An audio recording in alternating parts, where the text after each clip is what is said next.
A few videos back, I described the situation where clients sometimes are not friendly to consultants. They feel, what does the consultant know that we don't know? Why should we pay this consultant millions of dollars or euros, etc., to work on a problem that we have been facing day in, day out?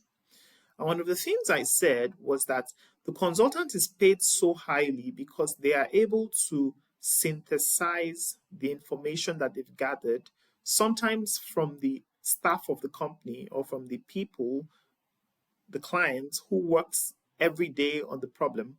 The consultant is able to take information from them, synthesize that information, and present it to the management or C-level executives in a way they can understand and in a way that they can act upon, which is very, very important.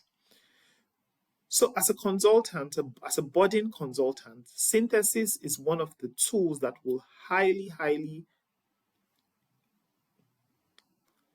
what word will I use? Tools that will highly power your career as a consultant. Synthesis involves telling your client what you should do because you have discovered XYZ facts and how this relates to the bigger problem, to the bigger picture, the context of the whole business. CEOs, COOs, C-level executives generally prefer when you communicate to them in such a manner because it helps them know what exactly you're recommending and what action steps need to be taken.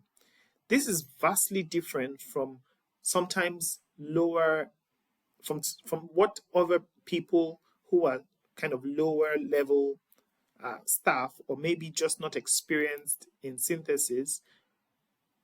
It's different from what they will do because then they want to say, oh, I discovered this in the research, I did this analysis, I did this calculation, etc. And they're saying a lot of the what, but not necessarily providing the C-level executives with the why and with the what to do. Victor shares that your synthesis should look like what the client should do, why the client should do it, fact number 1, fact 2, fact 3, etc.